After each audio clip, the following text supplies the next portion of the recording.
Good morning, welcome to the Forex Daily Update, brought to you by Pepperstone on Thursday the 24th of January 2019. I'm Darren Sinden, and you can follow me throughout the day on Twitter by using @DS_Pepperstone. Okay, let's take a look at the overnight changes and price moves to be aware of. Relatively quiet overnight, but there are still a few points of interest. If you weren't aware already, cable, the British pound against the US dollar. The British pound is trading with a 130 handle, and it appears that the market senses a chance for a compromise or room for a compromise over Brexit. The Australian dollar versus the US dollar, however, moving in the opposite direction. The Aussie giving up the best part of 0.5% against the US currency overnight, and we'll look at some of the reasons behind that momentarily. The Brazilian real continues to slide against the US dollar, down by a further 1.3% over the course of the last 24 hours, and now the dollar is up on the real, against the real, I should say, over the course of the week, and chipping away at the monthly gains. Dollar index for its part, though, is actually down on the day, down by around 0.03% shortly before we recorded the video, and still looking for a shove or a directional cue from the markets in the right direction, if you will. Right, what's on the calendar then? Events that may move the markets today. We've got a pretty busy calendar. Obviously, we have the World Economic Forum ongoing in Davos.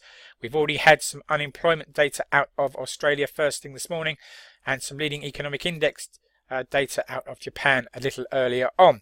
But to come, we have manufacturing services PMI data out of Germany for the month of January, and that's followed by the data out of the wider Eurozone, including the wider composite PMI for the month of Jan as well.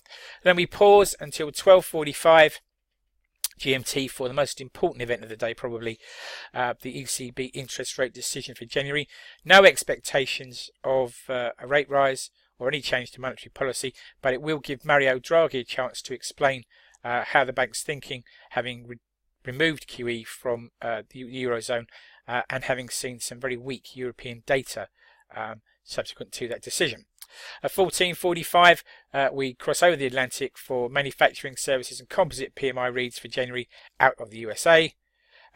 In between those two ECB things, by the way, the interest rates decision and the statement and press conference, we'll also have the small matter of initial jobless claims in the US, I should say.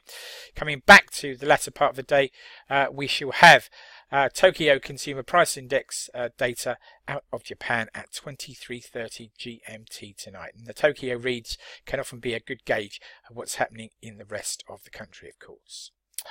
Okay, breaking news and comment then that's caught my eye overnight. And first of all, the Australian dollar has fallen as one of the country's largest lenders hikes mortgage rates, and the currency fails to rally on good unemployment data. Remember that Australian households are heavily indebted when compared to the rest of the G10, and rising interest rates there obviously crimp the amount of money that they've got to spend and show a disparity, of course, between what commercial banks are doing and the views of the central bank. Meanwhile, South Korea leaves their interest rates unchanged overnight. That wasn't unexpected, but it just shows that the bank's in sort of still in a dovish tone there in South Korea. Japanese manufacturing PMI, meanwhile, fell to 50 in December from November's read of 52.6. This was the weakest reading since August 2016. New orders and confidence components of that data also fell. So interesting to get a last look at the Japanese data for December as we start on a new round of PMI data in Europe and America for January. Coming up at Davos, George Soros and Daniel Zhang, CEO of Alibaba, are among the speakers there today. So it'd be interesting to hear their views on the topics that they choose to speak about. Okay then, let's have a look at food for thought, something for you to take away with you into the trading day and beyond. And we have some data today that shows us who may be vulnerable to automation in the US economy. The data here from the FT and the Brookings Institute. The first of our charts looks at metropolitan areas that are vulnerable to automation among the 100 largest US metropolitan areas. And as you can see, there's a widespread: Toledo, Ohio, Winston-Salem, North Carolina, Louisville, Jefferson County, Kentucky, Fresno, California. All of these places with a reading of vulnerability well above the 40% mark. Interestingly, many of these areas apparently were Trump voting areas in the last presidential election.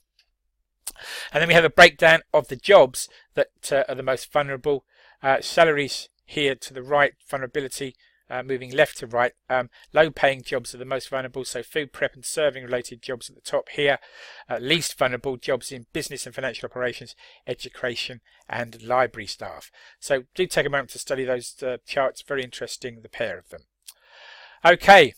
Please take a moment to read the risk warning. Trading CFDs and foreign exchange on margin can be a risky business. If you're in any doubt about those risks or the suitability of leverage products for you, then please do contact your Pepperstone account representative. And as I say, please do read this risk warning thoroughly. Thank you for your time today.